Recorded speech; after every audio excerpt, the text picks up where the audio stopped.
Thanks, everybody. Welcome to Build. I'm your host, Ricky Camilleri, and our next guests are the writer, director, and stars of the new film, Light from Light. It's the story of a single mother, played by the great Marin Ireland, who works part-time as a paranormal investigator and gets involved with Jim Gaffigan's character, a man who's possibly being haunted. Paul Harrill's film subverts all expectations of the paranormal genre by using it to tell a deeply felt story about grief and loss. Let's take a look at Light from Light.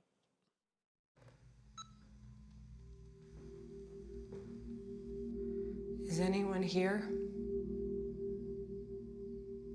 Suzanne?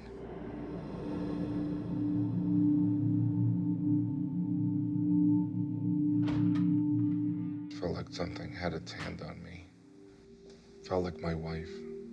It just feels like she's still here. This is the room where the lights were flickering. I've been staying in here since Suzanne died. I want a camera in the parlor, one in the basement out back, and one in both of the upstairs bedrooms. People think ghosts are scary. I think it would be wonderful if they were real. People thought that I had this gift because of these dreams I'd have. It turned out to be prophetic. I'm afraid you're gonna get hurt. What do you mean? You know, is it serious? Don't fall in love with someone just because they treat you nice. But isn't that what you're supposed to want? Things only matter if they last.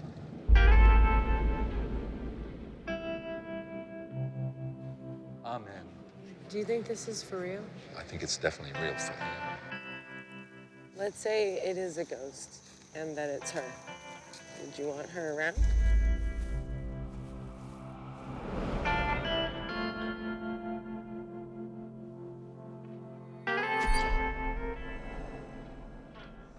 I'm not gonna lie to him. He wants to know. Does he?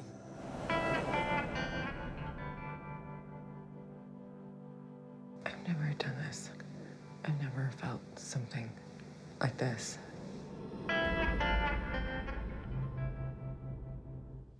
Everybody, please welcome Jim Gaffigan, Marin Ireland, and writer-director Paul Harrill. Let's hear it. Thanks, everybody. Congratulations, you guys, on this beautiful, beautiful movie. And congratulations to you, Paul, on daring to be quiet, daring to be thoughtful, and daring to force an audience to lean forward, to listen, and engage with your work. It takes an insane amount of courage and bravery, I think, to make work like that in today's sort of nonstop noise culture that I'm very much a part of. How difficult is it for you to sit down and write something like this, knowing that being able to tune all of that out and focus on what this intimate story is and needs?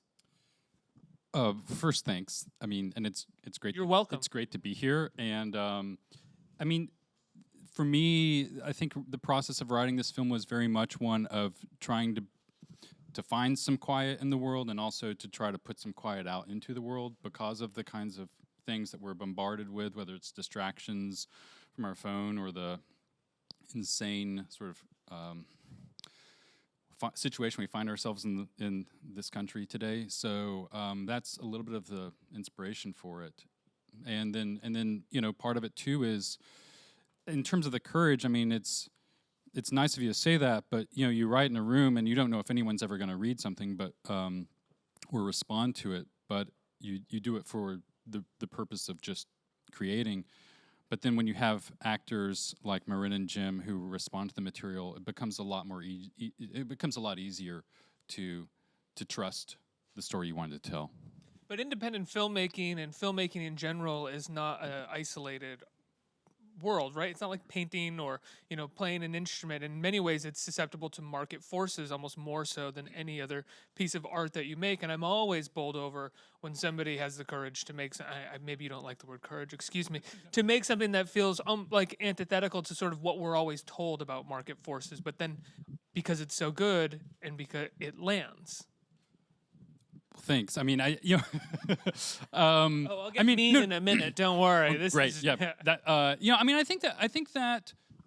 You know, as someone who watches films, I mean, I I want things that are different, and I think that that's part of it for me. Is I'm certainly not approaching things from a commercial standpoint first, but I do think that it's important for us as filmmakers and people in the industry to sort of trust the fact that people want different kinds of stories, and that's where I'm coming from, and I don't think that that's necessarily completely unmarketable or something completely uncommercial.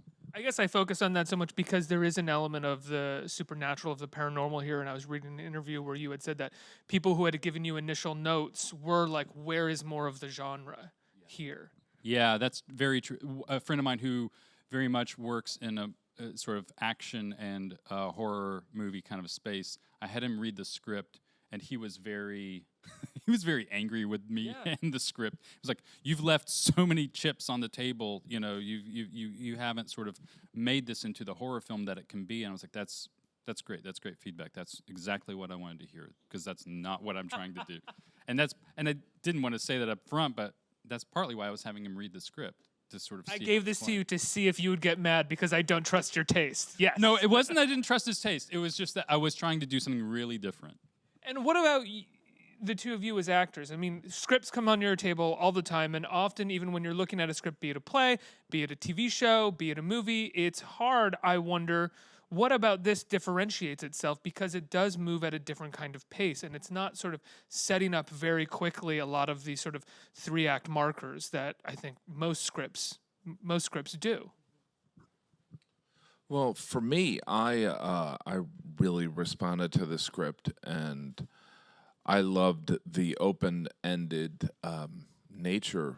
I mean, it didn't even some movies or some creative pieces present questions, but Paul's work, and I read the script and I enjoyed it, and then I watched some of his films, and his films don't even necessarily give you the question. Like, you have to do, you said lean forward and listen, but you also have to make your own decision on what your takeaway from even a scene is. And so that sounds kind of very vague, but it's also really refreshing. If you've watched some of Paul's other work, and I strongly encourage you to, there is something where you watch and you go, I know where this is going, and it's not.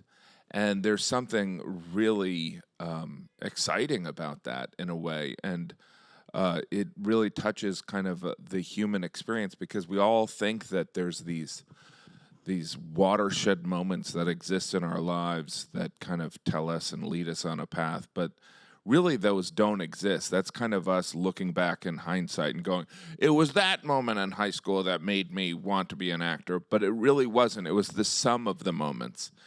And I think that's what Paul lays out. And it was great when we were doing it, because because it's an ongoing conversation, I would present it like, so it's like this, and Paul would go, I don't know, maybe. You know what I mean? It wasn't, there was nothing definite. There wasn't this well thought out. I mean, everything was thought out. Paul knew exactly what he wanted to do, but it was not done in, embracing the familiarity of a scenario, if that makes sense, which I thought was really fun. So then as an actor, you can just be really authentic and really listen in the moment and just be there. Yeah, I think something that's also this has in common with his other work is that it's really about the mystery of being alive and kind of preserving that sense of mystery. Like Jim was saying, it's not presenting even the questions or the answers. It's sort of about kind of living in that mysterious space, which reading the script for me, even the first time, I remember reading it and being like, okay, I think I know where this is going, I think I know where this is, and feeling like, where am I? And by the time I got to the end, just reading it, I was completely overcome. Like, I remember sitting there and just like breaking down it, just sitting reading it. And that happened to me every time I read through the script, and that was mysterious to me.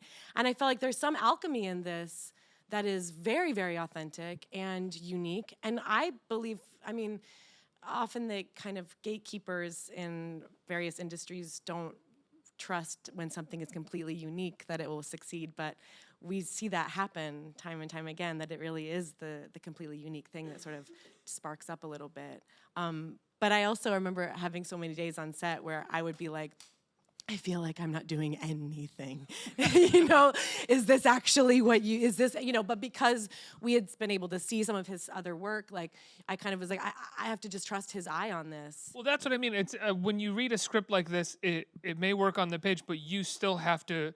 I think maybe have to have seen his other work to know that this storyteller knows how to pull this off or make something out of these pages. But also, you know, we had conversations before signing on, and then you kind of go, okay, this guy, he knows what he's doing. Right.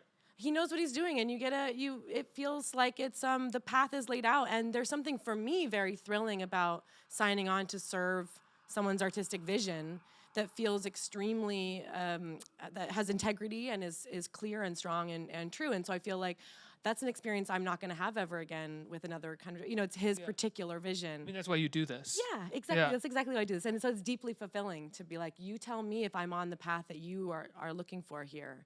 And I'm gonna have an experience I've never had as an actor. This is gonna feel not like anything else I've ever done.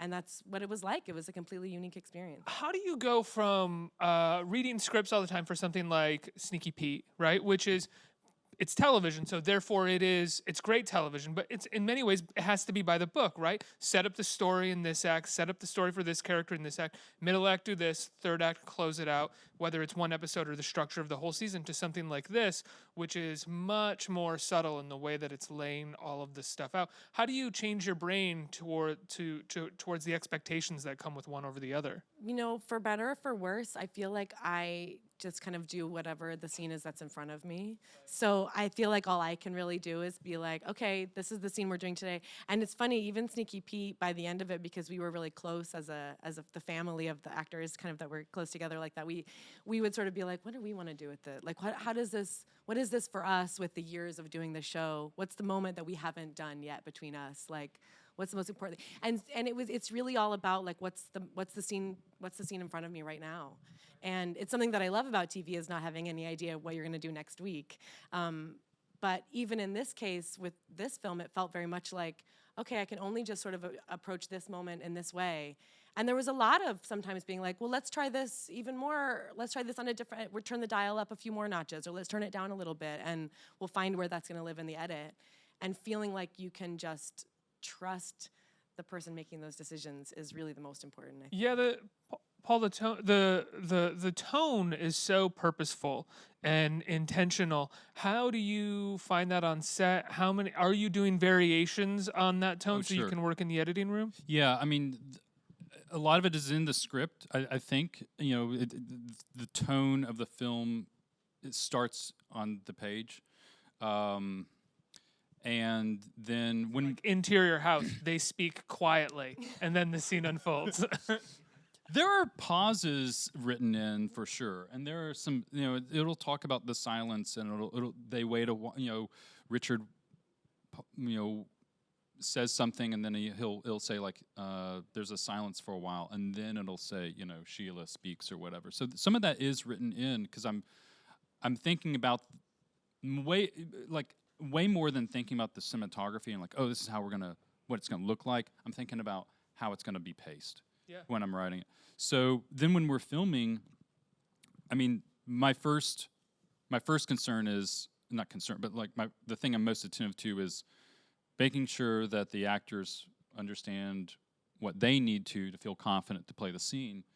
And then beyond that, it is tone management. It's thinking about like, okay, let's do this, and then thinking as an editor, I might want to bring it up here, or I might want to take it in a different place. And so let's collect all that. Let's explore some things, and then we work on it in the edit, and that's where the film is ultimately where we find the final pacing of the thing, but it starts in the beginning.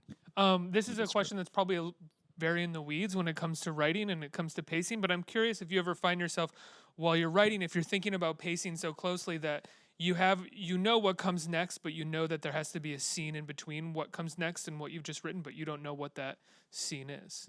Oh, sure. Yeah, that happens. Yeah, and does that then illuminate sort of everything in some way? Because why does there need to be a scene here, and what does that have to be, and what's missing. Kind of. Yeah. Especially like thinking about things sort of in the terms of the rhythm of a piece, where you realize like, okay, we need something to build here, or we need something else here, and that's part of the fun of writing, and it's also, I'm not writing linearly. Like I will write scenes, and then like in a document that isn't a screenplay format, right. and then I just start rearranging them, and so it's really it's a process. It's a sort of organic process. What was it like for the two of you to play a relationship on screen that was platonic, by and large? That there was no there. It wasn't platonic. No, it was really interesting because I think that's a good example. I mean, spoiler alert. Doing what's so great about like indie films that are led by the writer director is that there's this inherent collaborative spirit, and so when we were doing this. There was, the script is there, but I was like, I would talk to Paul and I'd be like, look, this is a widower who finally finds someone that he can communicate with. In some ways, Shelia and Richard are perfect for each other. That's one of those things that I thought, and I'm sure Marin working with me thought, but no. Are you sure you don't want a kiss scene in here? Or what? No, but it wasn't one of those things. It was more of, but that's something that Paul was like, let people go there if they want to, but that's not what the story is. And so it was great. And it was great to have this platonic relationship because in some ways, I mean, what I love about this movie is everyone has their own kind of takeaway, but there is something about how damaged people, for me, are the only ones that can help other damaged people. And so Sheila, unsuspected or unrealizing, is being helped by Richard. And Richard, of course, is being helped by Sheila. And their relationship is affecting her sons and her son's girlfriend. And so there is something about where putting some layer of a romance in there would feel honestly like a clumsy theatrical device in this story. Whereas, and that's one of the questions, is that when people get done with this, watching this movie, they could say, would they end up together or would they be the friends that they need? Like maybe they need a friend more than a relationship. Because they both have been burned or what, maybe, I don't know, you have to watch the movie. Or would that be the end of it, and that's okay too? Yeah. Right? Like they have changed, they have had this significant moment with each other, they have changed each other's lives in this moment, and maybe they move go on. And yeah. because we have this, I think as humans, we have this romantic notion. Oh, they're getting married, and then he's going to be the stepdad, and that's not the reality. Sometimes we only have those notions because of movies. And so, Right. therefore, it's hard to turn off that part of your brain. As storytellers, I bet. It felt exciting to me to think about that. It felt exciting to me to be in these spaces with Jim, where it was like what we're actually experiencing then in these scenes, without having the onus of like, and then they kiss at the end, is like we can figure out what this other kind of intimacy feels like in a scene, which I've had very little experience getting to play in a film like that, where it's not like, and then this is the scene where they fall in love, but it's more like they're building a different kind of intimacy than I've seen maybe almost ever in a movie like this that was between two people of different sexes, like in a movie where you feel like I know where this is going, but able to suspend.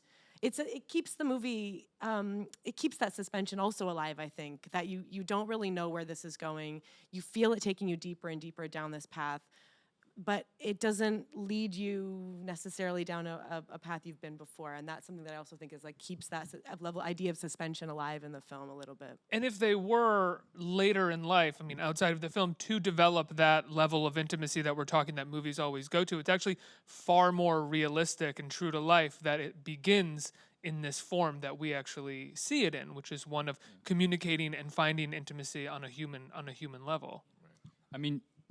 I think it's a love story, but there's a lot of different types of love, and I think that's it. And we get into trouble in our lives and with stories when we start trying to label things. And there's love between the two characters. I think that there's definitely intimacy and there's love. It's not.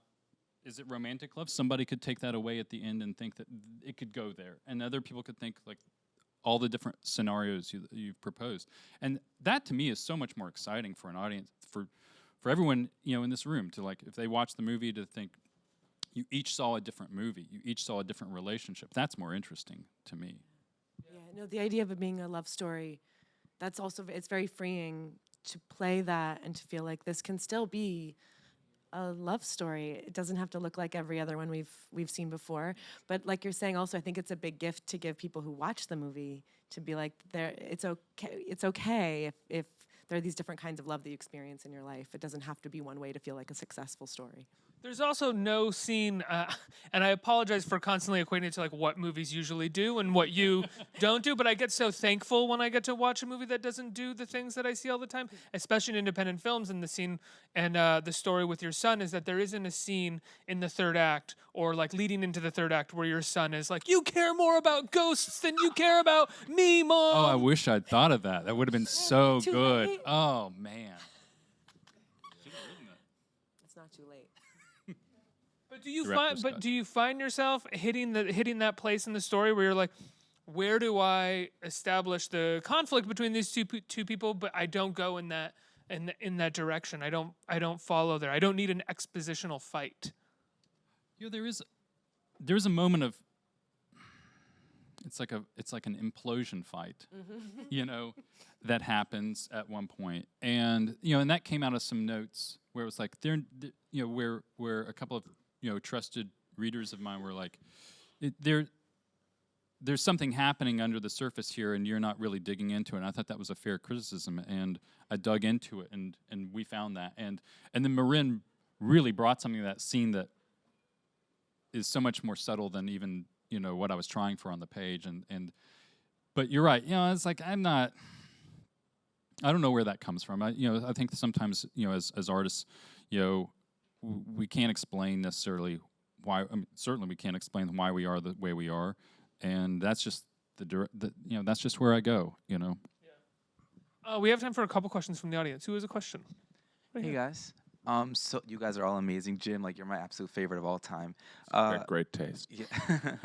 So I'm a dramatic writing student at NYU, and so right now we're kind of talking about like meaning like within silences. And I was wondering as say you didn't have the chance to direct this film that you wrote, how would you kind of like ascribe meaning to those silences on the page? That is a great question. Thank you. Would you ever trust another director with work that you've written?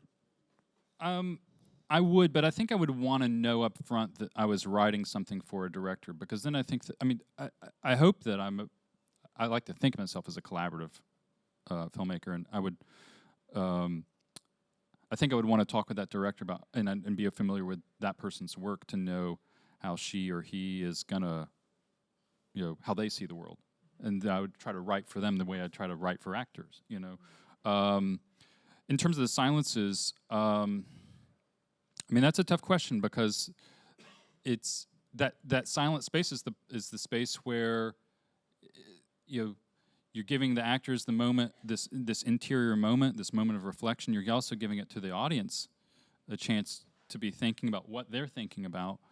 And I think that what's essential is that you understand what's happening in their lives and what they are thinking about, so that when there is silence, it's not that nothing is being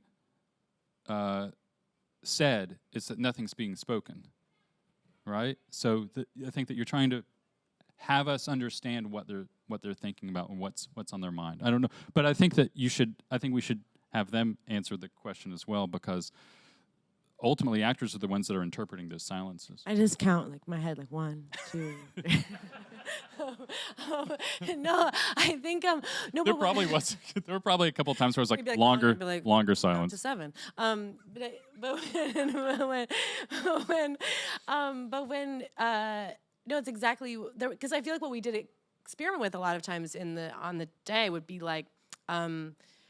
now let's try it where do that scene, but then don't speak that line aloud.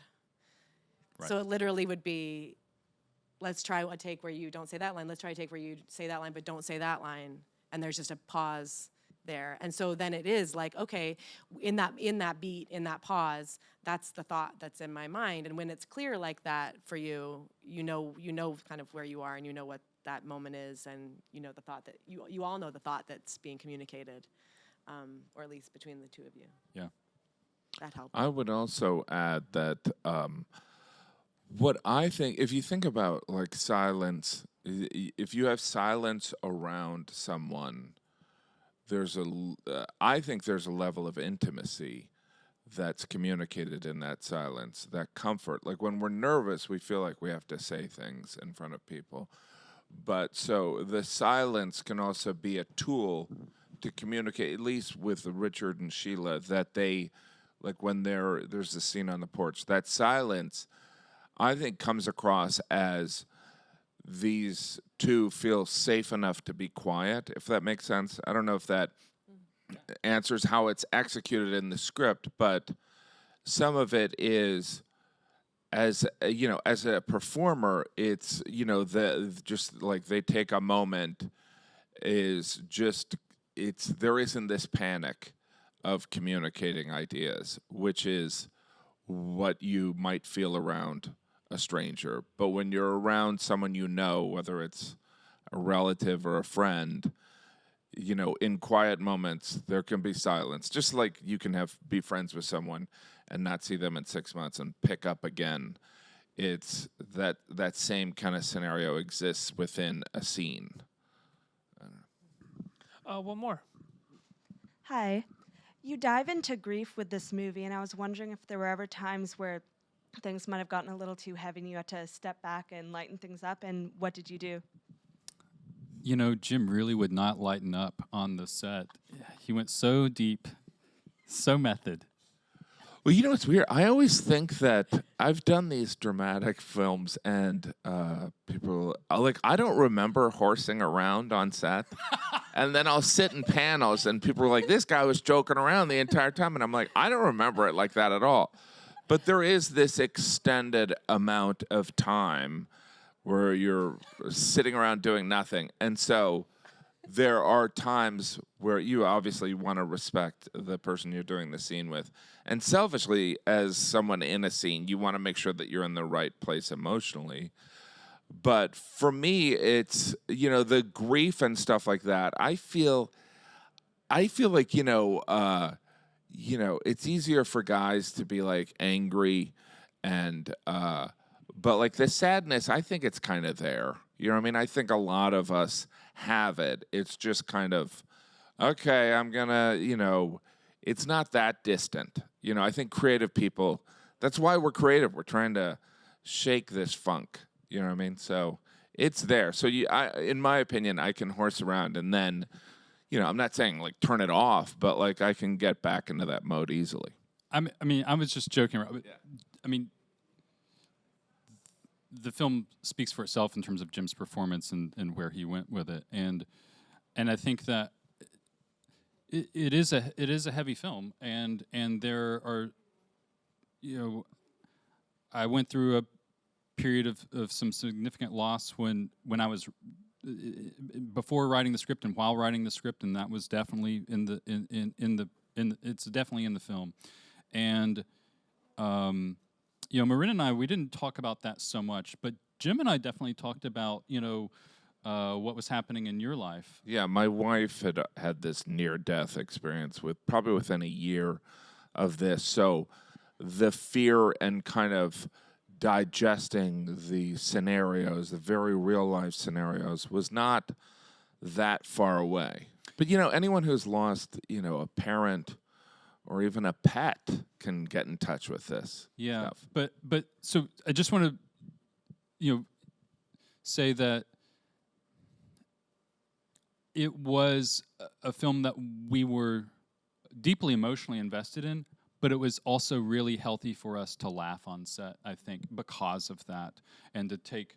And it wasn't like, it wasn't like we were 20 days of filming was like a funeral or something. It was quite the opposite. I think that something that's unique about this film in terms of being its relationship to grief is that I think that it's a lot about kind of what's mundane in grieving, and there's this. It doesn't ever get. My experience of the movie is that it doesn't really ever get too deep into this. It sort of is like, what does it feel like to wake up 6 months later, and then the next day after that, and then how do you make yourself breakfast by yourself, and just it gets into these other details that we don't often see dramatized, and so that allowed us a different landscape sort of with that. It wasn't really about these sort of big kind of Greek histrionic moments of that. Even those histrionic moments, though, are turned down. I mean, they're not histrionic at that point. They're just conversations between people. I love the film. Congratulations, you guys. Paul, Thank you so much. congratulations. How can people see Light from Light? When can they see it? Opening in New York on Friday, Philadelphia on Friday, LA next Friday, and cities rolling out beyond that. After that, lightfromlightfilm.com, all the theatrical stuff. It's getting a great release by Grasshopper Film. We're really happy to be working with them. Amazing. Everybody give them a huge round of applause for being here. Thank you. Thank you.